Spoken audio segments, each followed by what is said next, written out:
The second round of the 2014 iRacing.com World Championship Grand Prix Series is a little over 1 hour away from green, and with it, we welcome you to episode 2 of RaceSpot presents the WCS Spotlight Show. Wolverton along with Nick Rowland as we bring you all of the news from the iRacing.com World Championship Grand Prix Series. And Nick, really, there's only one place to start. 2 weeks ago, Circuit de Spa-Francorchamps, one of the greatest lead battles in the history of the iRacing.com World Championship Grand Prix Series. What a battle between Gregor Huttu and Hugo Luis. Well, hello to all, and it was the most incredible battle I think we've ever seen in iRacing history, maybe even. It was unbelievable what we saw just 2 weeks ago around Spa, and I think what's going to be even better is we get to go there again. We do get to go there again as well, and hopefully we'll repeat what we saw, but it goes to show that the current generation and these crop of drivers have really stepped their game up, and they are taking it to Gregor Huttu, and it was close to Hugo Luis, but it was not close enough.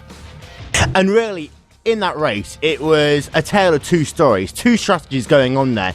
Gregor Huttu pitted 6 laps earlier than Hugo Luis in that race, and that really was the big game changer. Luis able to go those extra laps, was 2.5 to 3 seconds a lap faster than that Team Redline number 1 car.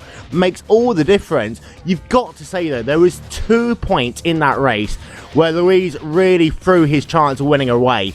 The first one when he got that slowdown penalty at Radillo, and then also with a couple of laps to go, just clipping that curb on the exit of the bus stop chicane really ruined his chances, because we almost had an amazing last lap battle. We very nearly did. It was phenomenal to see. It goes to show you strategy was king, and to go 6 laps difference is massive. And it goes to show that even though Gregor Huttu was so fast to start and pulling away, the tyre difference is greater than the amount that they can actually pull away. And that 2-second difference over those few laps was key. And also, you got to remember is that Hugo Luis also then had a short pit stop and was able to get out and start chasing them down. You could see how much he wanted it, and it was that cut, obviously, that Radion that did it first time round. Hugely unfortunate. It wasn't that far away, but I think he was too focused on the back of Huttu's car, and then of course he just got that bit of oversteer, bit of a moment, and it wasn't to be out of bus stop. But you got to say, if it was even for the bus stop one, it would have been the most incredible final lap. And a number of stories really came out of that first round of the championship. I think for me, one of the important ones is that you had 4 different teams represented in the top 5. Of course, Huttu and Red Line's new recruit Enzo Benito finishing 1st and 3rd respectively. We know about Hugo Luis finishing in 2nd place, but Oli Pacala 4th place for Glacier Racing, Jake Sturgios 5th place for Inex Racing. And as you look down the field, so many teams were represented well in the top 10 and the top 15 that you can almost argue that from the first race, it was the most competitive season, competitive field that we've seen in WCS history. In terms of the teams, it was incredible. The amount of teams that are up there competing as a group and as a unit. We touched on it prior to the race and how the teams would gel together, and if 1-car teams or 4-car teams or 3-car teams, and how they would all work. But they were all represented. And I think it was brilliant to see that the work they must have all put in prior to the season to get to the point where they are. But as you're saying, I think it came to the point where the main man was Oli Pacala, though. Oh yeah, by far, Oli Pacala was not only the rookie of the race in many ways. We have to preface that by saying, of course, Enzo Benito, it was his first race in the WCS as well. Of course, yeah. Getting that 3rd place finish. But you almost think of him already as an established driver because he's in the Redline camp, and also Benito is so well known for his GT racing that sometimes you actually forget that he is a WCS rookie. It's hard to believe almost, but I even forgot about that just a moment ago. But yeah, of course, Enzo Benito, that was his. He is a rookie. He is a rookie into the series, and I just immediately thought Oli Pacala because some of the moves he was pulling were just unreal. But yeah, the Enzo Benito and what he was able to achieve himself is fantastic. And I tell you what, if you want Rookie of the Year, it's them two head to head. We'll talk a little bit more about rookies in a moment's time, but there are a couple of drivers in that race at Spa who really did suffer. And the three that really stick out for me: Yudan Arumi, Stephen Michaels, Alexius Giacola, classified 32nd through 34th respectively. Now, Giacola, of course, had that spin down at Lacombe on the first lap. Stephen Michaels was kind of caught up in that incident, which put him out of the race through no fault of his own. And Yudan Arumi really made one of the big unforced errors of the race. Now, for Giacola, we saw his speed in qualifying, really good speed, and we've seen so much from Giacola before in the Arizona.com Pro Series of Road Racing, both in 2012 and 2013. Stephen Michaels, he had a great second half of the 2013 campaign. The same you can almost say for Yudan Arumi, but if you have a bad race to start the season, you're now on the back foot the remainder of the championship. Well, the nice thing is because of how long it is, the championship is, it's going to be difficult to catch up, and that's the key now is the catching up part. But if you can capitalise in these early next few races, 3-4 races, and get yourself within contention, I think then the second half of the season, the mid to second half of the season, is where you can really start to capitalise when other drivers may fall backwards. And of course, even though there are a couple of drop weeks in the WCS, that mindset, mentally, you don't really start thinking about drop weeks until, the second third of the season almost. But mentally, you're thinking, well, I've already got one bad race. Yes, I can claw that back. But when you're coming to make these bold passes, when you really got to hassle and race and potentially use those alternate strategies, that's when having that one drop week early really does become a disadvantage, because now there are a couple of drivers with a good race under the belt that can perhaps be a little bit more strategic, be a bit more brave, do some better things on the racetrack, whereas these guys now, they are playing that kind of proverbial defense. Well, yeah, you're absolutely right. I mean, these guys are going to be on the outright attack now because they have to gain the points back, so they're going to have to take a higher risk, whereas the other guys are essentially just trying to maintain the whole position. And you've maybe got some of the sort of unknowns, if you like, that have pushed their way forwards. Yuho Abe, for example, I mean, he was 10th. And, you've now got guys behind him that you would think are quicker, but he showed really well come race. So it's going to be drivers like him that will probably go up against drivers like them who are trying to come back and gain the points and gain the points. And I think when I have a look through the field, I think the team that struggled the most this race really was the Radicals team, because we've seen so much good from the Radicals throughout WCS history. This race, it did seem to be, not only did they have some bad luck, they really were outraced. And I think this really ties into our next point, because historically we've always been thinking about Team Redline and 3D Motorsports. Whereas this year, we have got a couple of teams that really do look to be strong. Again, you talk about Glacier Racing. You also talk about Inex Racing. And you've got Apex Racing UK in the mix there as well. We've seen some good things from Triple M and from Twister Racing in practice and qualifying. So some of these teams that generally have been, being able to get a car, maybe two cars into the top 10, like Radicals, all of a sudden, they're kind of falling back further and further in that mid-pack. Yeah, Radicals have got to go a little bit careful, because they may get sort of left on their own almost as the others develop, and other teams, maybe newer teams or developing teams, actually push their way forwards. Radicals almost have stalled out a little bit, and they just need that sort of next gear to give them enough drive to push forwards as a team, not just with their individual drivers. But it wasn't a good way to start, and I'm sure come into Argos they'll want to change that, and they want to change that pretty quick as well. And we do have to, of course, suffix that by saying that there are tracks and there are races that generally teams are better on or worse on. We've historically seen that, and it always used to be, and I talked about it quite a lot at the start of races last year, you'd always have 3D Motorsport tracks, you'd always have Redline tracks, so there was that couple of attempts different advantage, and we do see that historically in Grand Prix racing as well. I go back to the late 90s, and I always used to think, you go to a circuit like Spain, and it would always be McLaren who are better than Ferrari. You go to certain tracks, and it would always be Ferrari better than McLaren. So you have still got to bear that in mind, and the drivers can't become disheartened by just one or even two bad results. No, and I think that's where team managers play a key role as well, is keeping that motivation within the driver. As long as you can, well, even drivers within the team as well, it's keeping their motivation high enough and the drive high enough to want it. I think that is absolutely key and crucial. When you maybe not had a good start, or a couple of bad races, and you're thinking this is not going too well for me, it's making sure you still believe within yourself and the team that you will push forwards. Because at some point, if you keep doing that, it will come good. So let's go back and talk about those two big teams, Team Redline and 3ID Motorsports, and they are, to say, traditionally the powerhouses in the iRacing.com World Championship Grand Prix Series. We've got our big interview coming up with Glacier Racing in a couple of minutes' time, but there is got to be that question, is there a team or a collection of teams, you think, that can really start challenging those two big powerhouses in the 2014 campaign?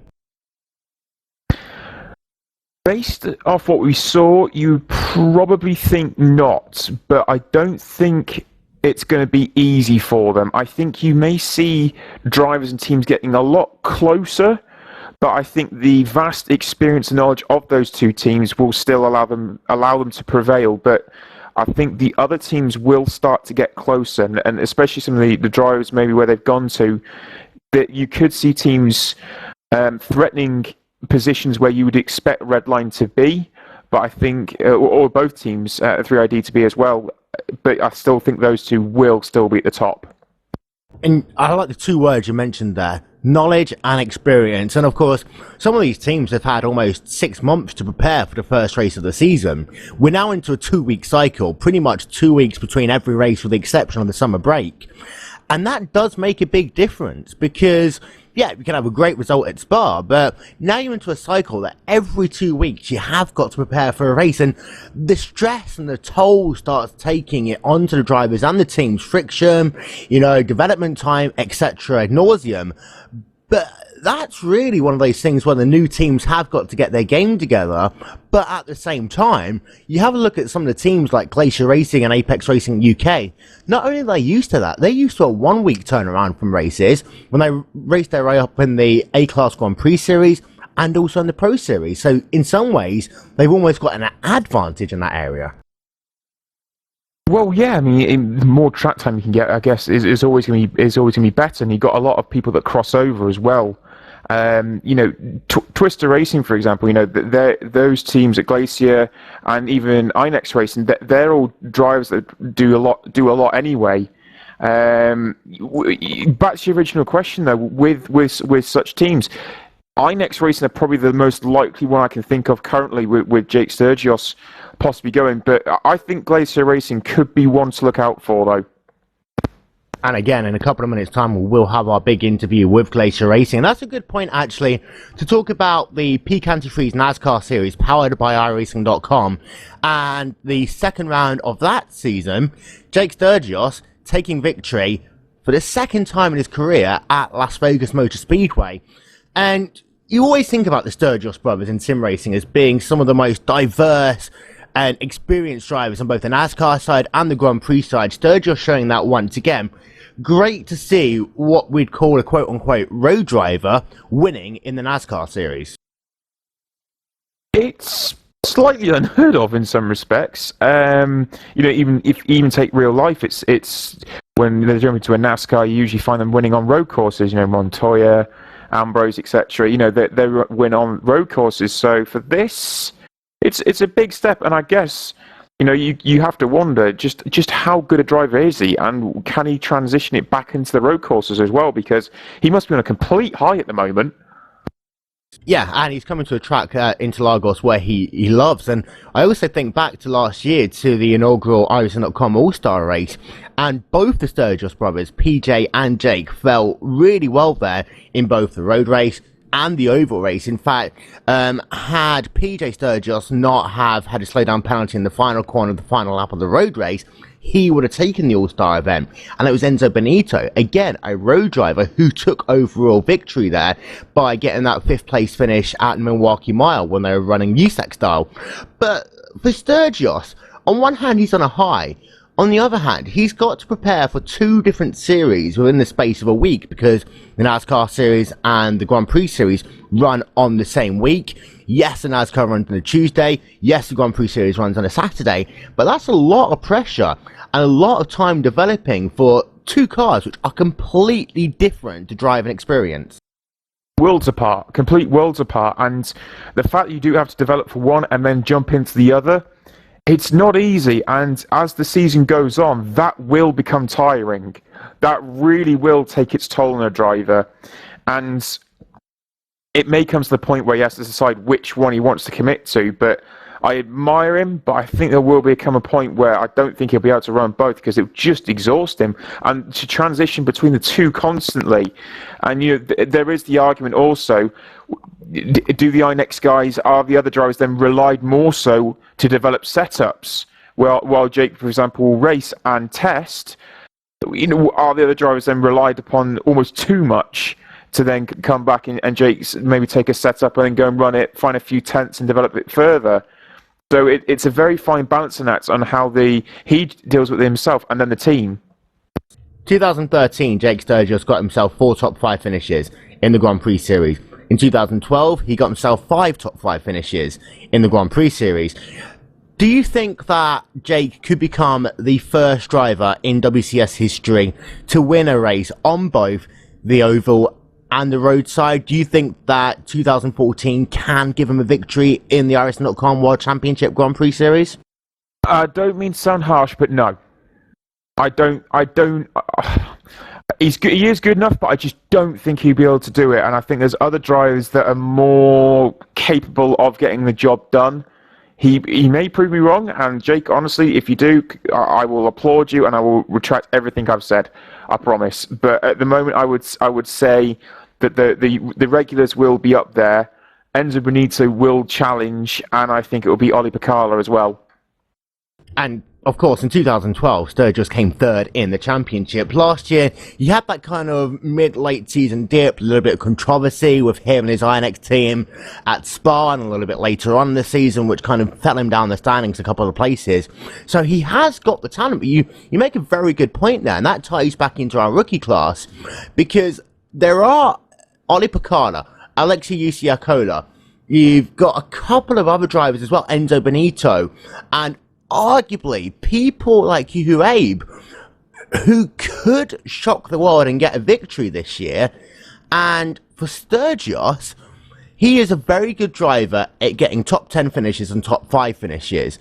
But I do agree with you that perhaps there might be that one race where, be it that Huttu and Luis are both involved in an incident, that any of those rookie drivers really could step up and take that victory, or could take it on their own merit. We've seen with Benito, very fast speed. In fact, he was one of the fastest drivers in the race in that middle stage. And Ollie Picala almost could have got pole position at Spa. Alexei Usiakola, we've seen good stuff by him. So they've all very good drivers who, again, they are going to struggle perhaps to take victories, but arguably could just edge out Sturgis in a battle if it came down to them. Yeah, and I think this also goes back to the point we were saying before about teams. I don't think INEX necessarily have the same sort of level and depth as, for example, say what Glacier have, because you do have Ollie Picala, Alexei Aloma, and Alexei Usiakola as well, and you have a depth of field that are committed to the WCS, whereas Jake's switching between series. And I think that will actually pay as well. And I think you may see the difference between those 2 sets of teams with the same principles behind it. So I don't think necessarily Jake can't win. I just don't think the tools are there that will allow him to win. Whereas I think Glacier have a greater opportunity with someone like Ollie Picala. And of course, when you've got Redline with Enzo Benito, you've got to believe that Enzo Benito will challenge or even secure a victory this season. And to carry on our rookie drivers, Enzo Benito and Ollie Picala, of course, had an amazing race at Spa. But you have a look in the top 15 drivers, and you had Isaac Price, 7th place for Apex Racing. You had Tommy Nilsson involved in the mix there. You had Huttu Abe, who technically isn't a rookie because of the fact he ran a race last year, but it's his first year with a full WCS license. Alex Simpson, P12 for him. So, good drives by a number of these people, but also on the team front as well. Apex Racing UK, a great job by him, and Running Racing as well. It's really their first year as an all-Japanese outfit, and we never saw how good their third driver for Running Racing was going to be, because Kazuki Omishima didn't start that race. He had some issues, wasn't able to start, but again, some great talent by him. You put up talent throughout the field, to be honest, and it goes to show when it came to the race, some of those drivers coming forwards. Yuha Abe and what he was able to achieve to get up to 10th place was fantastic. And, you know, we haven't seen the best from some of these teams yet either, and I think it just goes to show how some of these teams will develop and will grow, and that's why a team such as Radicals are on the back foot, but they really have to capitalise now.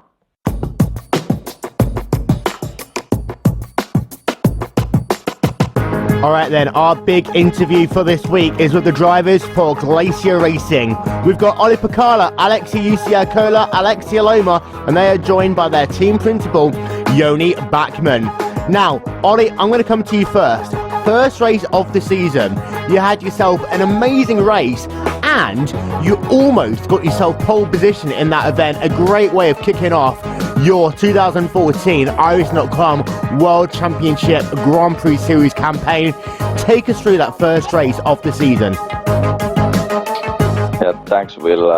It was quite interesting race. I was super nervous and stressed about the season opener because I'm the rookie in our roster and in the series.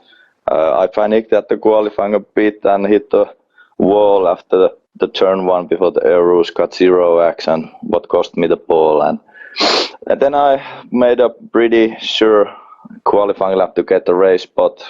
Got me 9th on the grid, and on the grid I was thinking that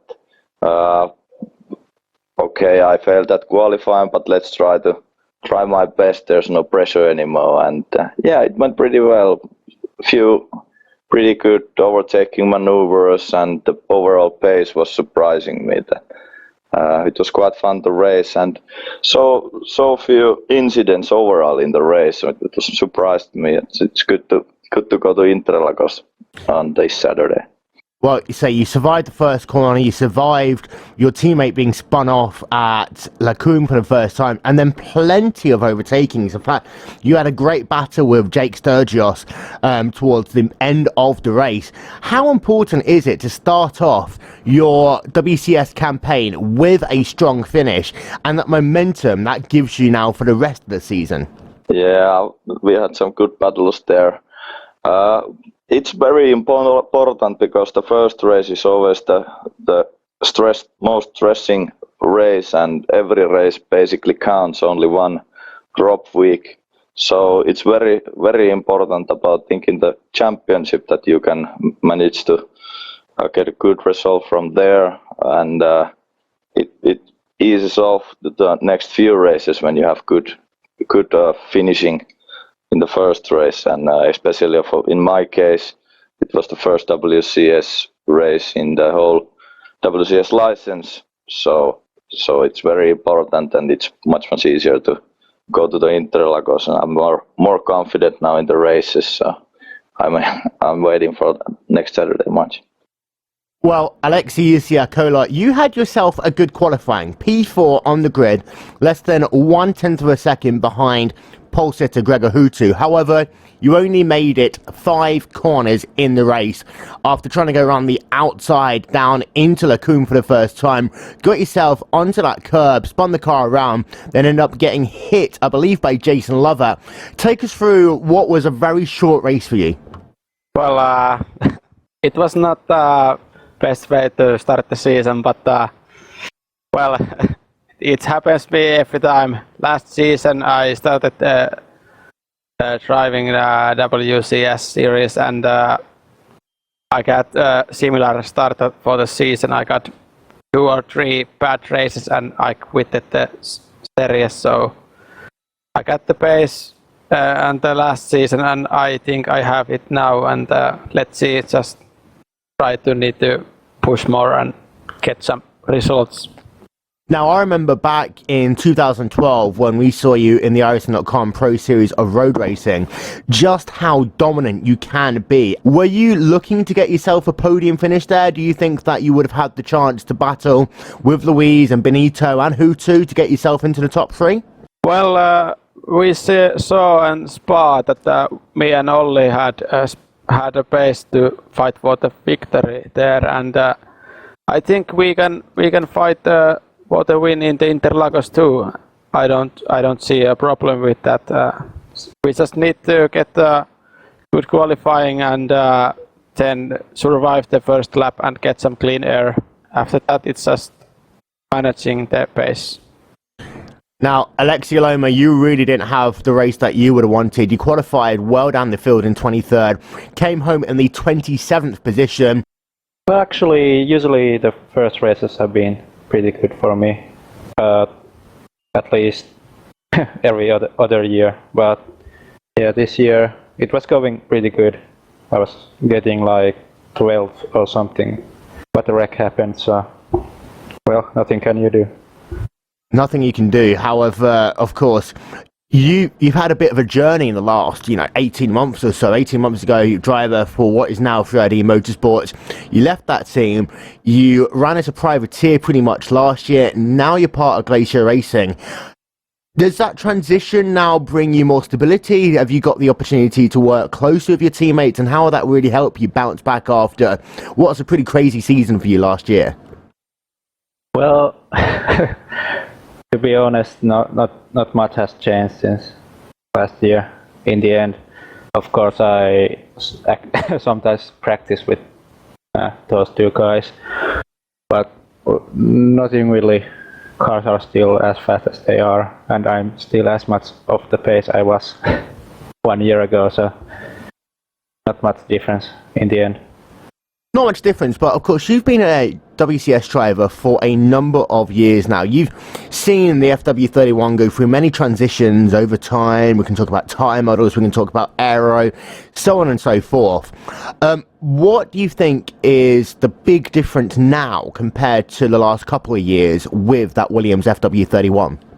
Well, I have always had problems with braking, and with this build, you just have to take braking so gently.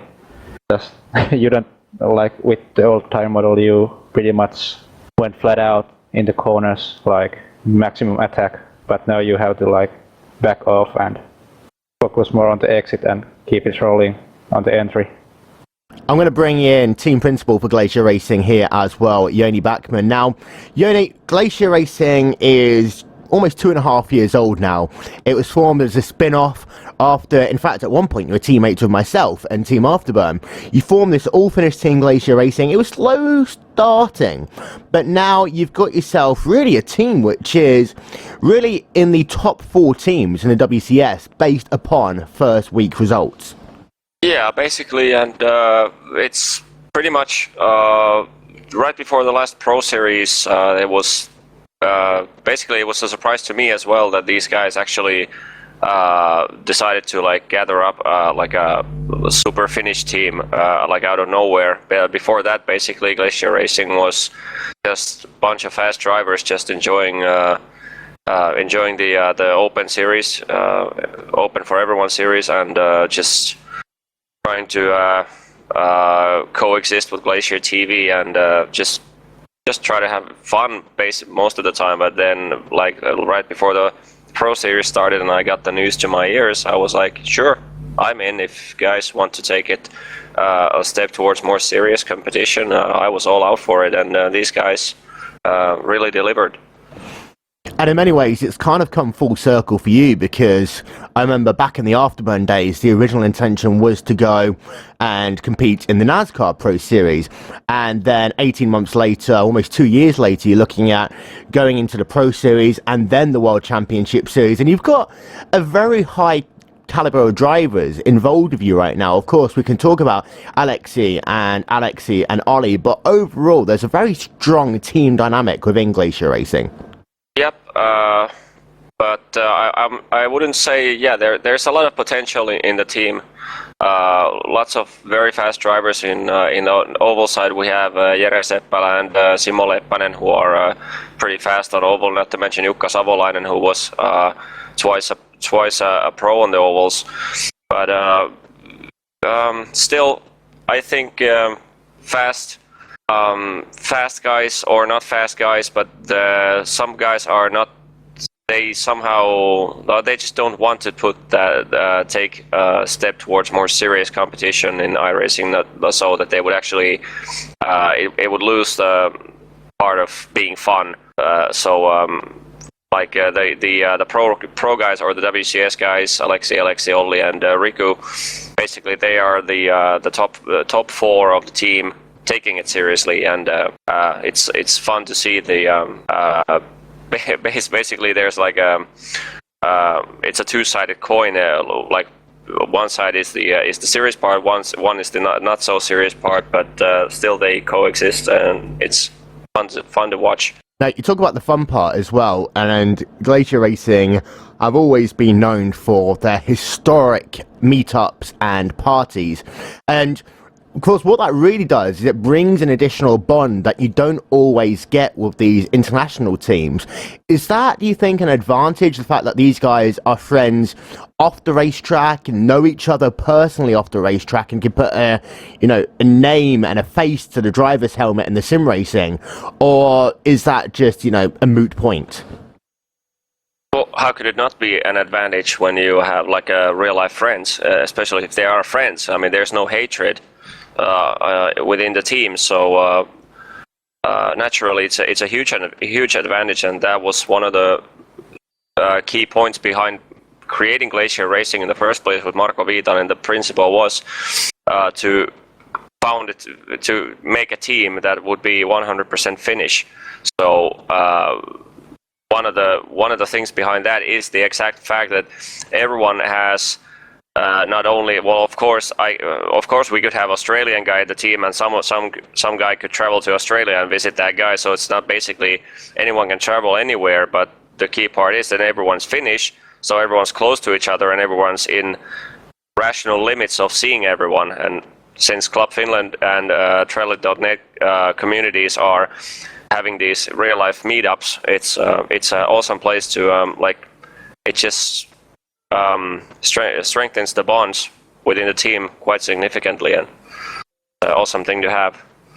Now, let's talk about the upcoming race at Interlagos, the Autodromo Jose Carlos Paz.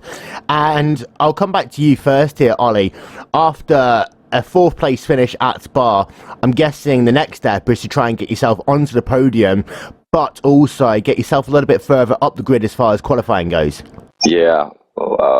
I've worked a lot, and okay, there were a bit of struggle at the first week, but now the pace is coming up again, just like in Spa, and I'm expecting a lot from me and both Alexis, and I expect as a team and as myself I can perform even better than in Spa, and I'm definitely trying to win the race or be the second as Alexi, or the third as Alex. Both Alexis are in the podium. That's my expectation and and I'm working for that result a lot now. So we'll see.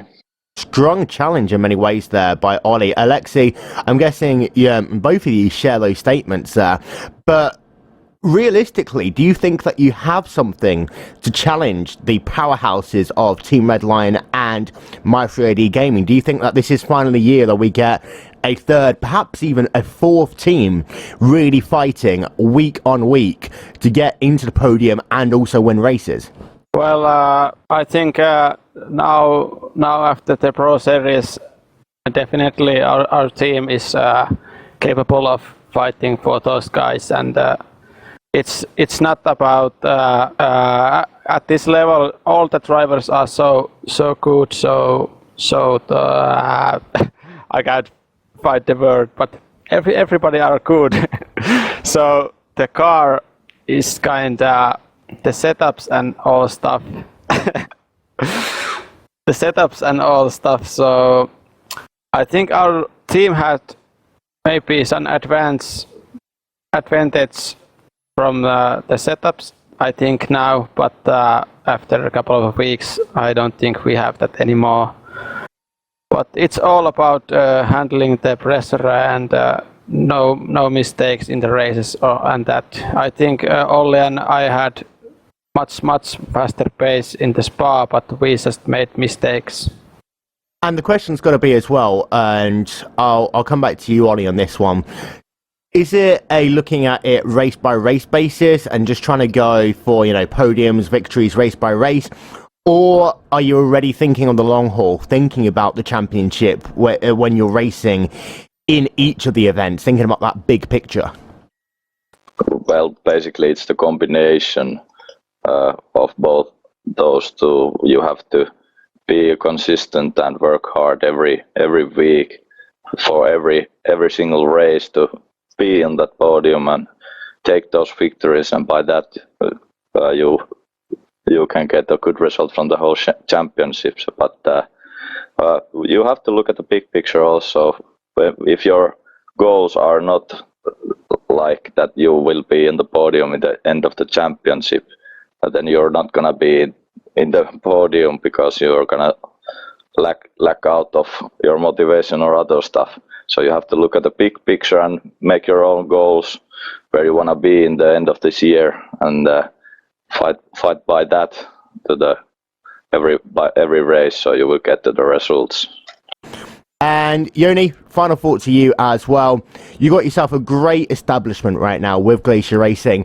Where would you rank them in terms of the competition, and who do you think your biggest competition is for the rest of this season? Team pace wise, I would put them number one. In all honesty, overall, I think Alexi and Olli at the top pretty much set the standards in the Spa race. Well, they didn't go their way, but still, pace wise, the brute pace was there. Overall, the lineup seems pretty strong compared to the other guys. As for individuals, I would probably put Alexi. Well, Alexi and Olli are so close in pace that it's pretty difficult to get. Like, it depends on the day, it depends on the track. But I would put them, or both of them, into the top three, right there with Huttu. I'm not. Well, Huttu and Luis. So it's basically four guy lottery who's gonna be on the top. But championship-wise, if they are able to get solid races, I would probably predict. Predict two guys in top four in the championship standings.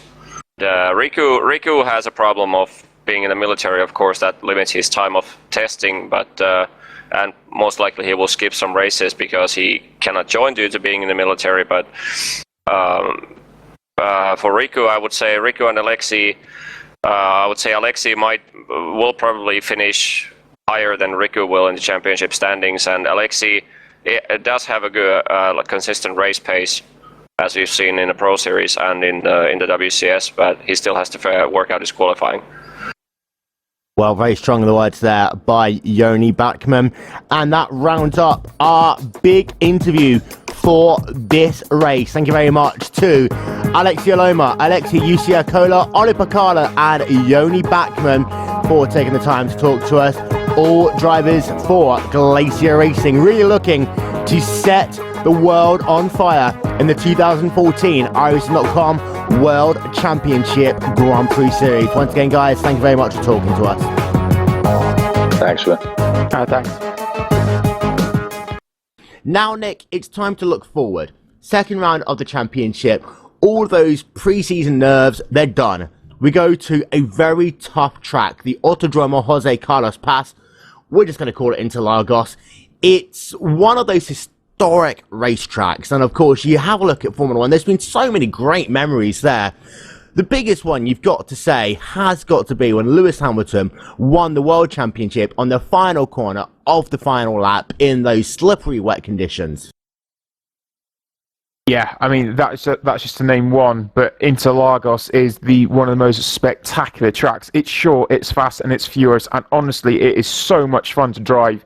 71 laps. I mean, I've driven it many times now in many different iterations of car, and I still to this day love Interlagos. It is a great, great track.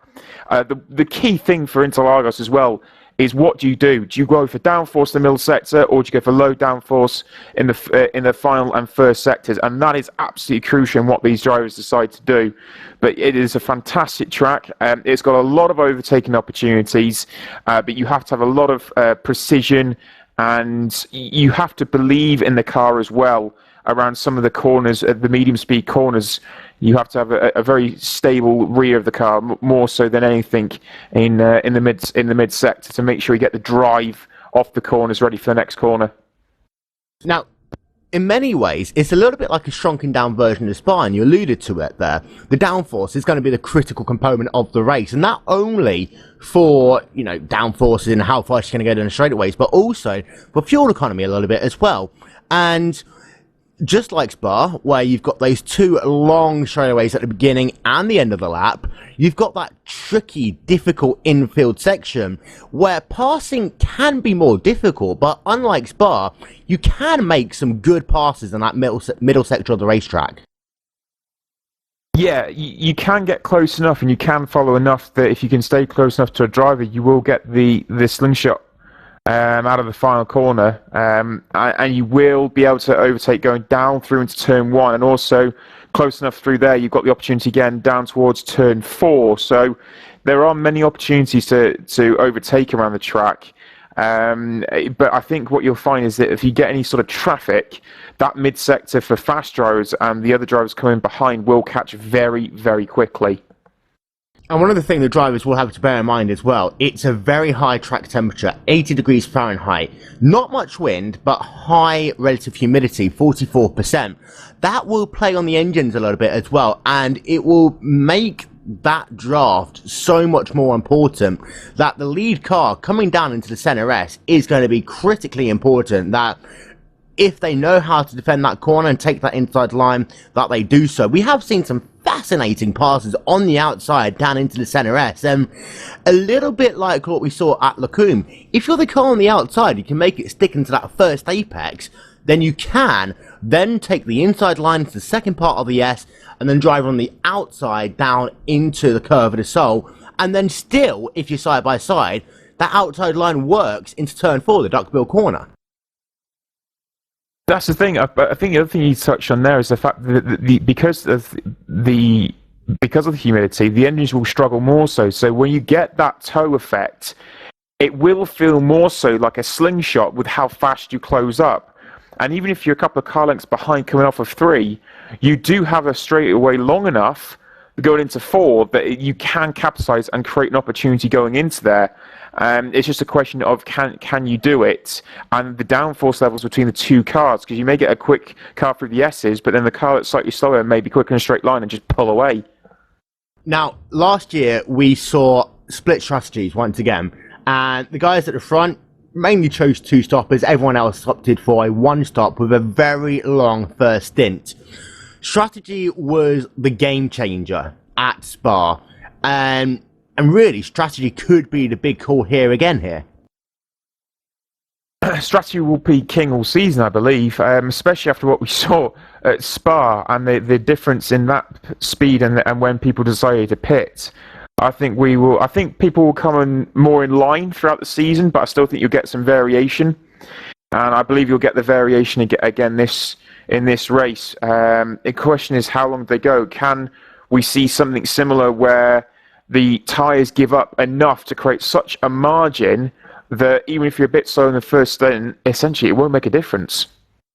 And of the first couple of races, I think actually a 2-stopper works here a little bit better if you're in clean traffic. Now, that doesn't necessarily mean you've got to be at the front, but if you can get yourself into clean air, let's say you started outside the top 10, you can work yourself through those drivers, get 5-6 positions early on in the race, get into clean air, a 2-stopper can be faster. It all really comes down, though, to where you come out of the pit, and you make the good point there, because if you come out of pit road and you're stuck behind a gaggle of cars, they're going to be lighter on fuel. Therefore, you're not going to have that big performance advantage in that second stint. You get stuck in traffic, that could really ruin your race. So I think once again, maybe it might be the top 3, 4, 5 cars that go on that two-stopper, if anyone. But then the cars behind that, they've really got to think, where am I likely going to be 30 laps into this race? Is it worth me trying to go on that two-stopper?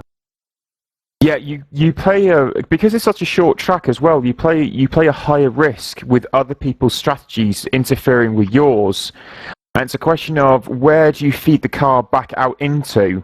Even if the car's lighter, it's likely going to be quicker at that point, and the tyres will have to come back, and the fuel load will have to come down. So those drivers in front of you theoretically would be quicker for maybe a couple of laps until those tyres are up to temperature, but in those few laps, they're more so likely then to pit. It's a case of where that car feeds out into traffic, because the way it will feed into traffic is going to be crucial to the way it runs then in the second stint. Right. Ones to watch at this racetrack. We have got to start with that battle again between Luis and Huttu. Now, last year, they traded victories for the first 4 races. Huttu, he won 2 races, 1 second place, 1 third place. Luis, exactly the same. Now, Huttu won for the first time at Spa last race out. Can he make it 2 in a row, or do you think that Luis is going to have the advantage here out of those 2 drivers? Confidence-wise, I think it's got to be with Huttu, because he was able to hold off Luis, and Luis made mistakes. But I think Hugo is going to be very hungry for it, and I believe because of the pace he showed, he has the belief he can beat Huttu. But I still think Huttu will have the touch of an edge. But I think it's the other drivers behind that we have to then consider, especially if they have a good qualifying. And qualifying can be so important, especially with that strategy on this racetrack. The 3 drivers that really come to my mind here are Enzo Benito, Oli Pacala, and finally Alexei Usiakola, because all of them, if they qualify well, they can really be in the mix. And we then come to that point that they might not be championship contenders, quote unquote, but if they can start taking victories away from those top 2 drivers, all of a sudden it becomes, well, how many second places do you get? How many podiums do you get? Throw Ati Kirchhoff into the mix as well, and we know he's running a part-time schedule and can also win races. And it's a lot more difficult this year than who can win the most races out of those top 2 drivers. Well, that's true, but I think, come back to the original point, is Alexei is almost the person that's got the luxury, because there's essentially an unknown now against him, so he can capitalise, and you may just see a complete shock from him, whereas the other 2, we have seen their race pace and what they're like in a race, and as long as they qualify high enough, they will compete. But I think Alexei is the unknown quantity coming into the race, and therefore could spring a surprise. And as far as your pick for the race goes, who are you taking? Well, everyone was going to go with Huttu, really, aren't they? But I'm going to swing for the fences because I thought he did so well last time out. I'm going to say Oli Pacala. Oli Pacala for Glacier Racing. Well, I'm actually going to take Hugo Luis. Now, the reason why I'm doing that is, yes, he's been ill this week, but he's always been good at Interlagos, and it's his home track. And I think that he had that raw pace in that 3RD Motorsports car that I think that he's got something to prove now.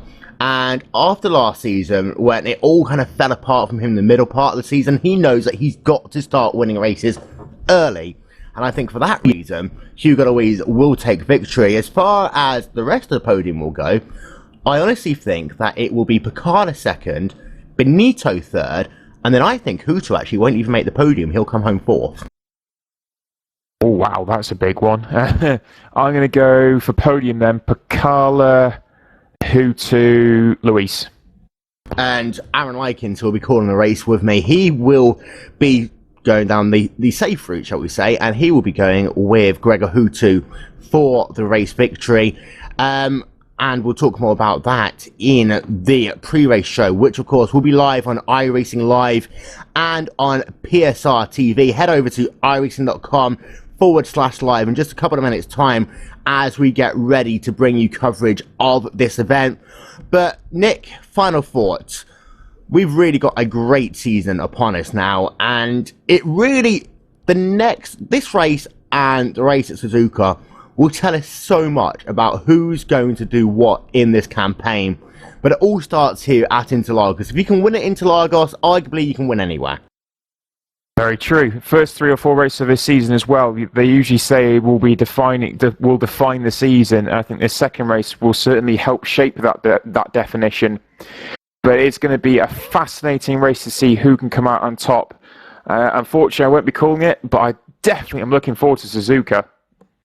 Suzuka in 2 weeks' time as well. But of course, we will stick with the here and now.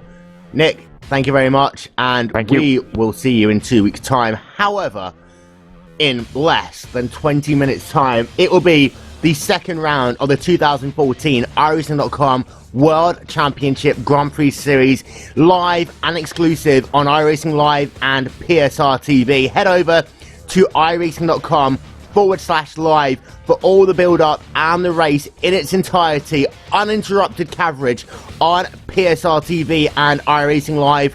For more information about the iRacing.com World Championship Grand Prix Series and the NASCAR Peak Antifreeze Series powered by iRacing.com, head over to WCS.iRacing.com.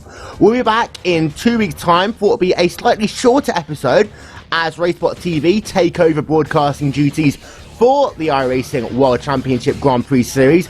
We'll be back with you in 2 weeks' time on RaceSpot Presents the WCS Spotlight as we kick off our part of the schedule on RaceSpot TV. Once again, for myself, Will Vinson, and from Nick Rowland, we'll talk to you all next time. Interlagos, start soon.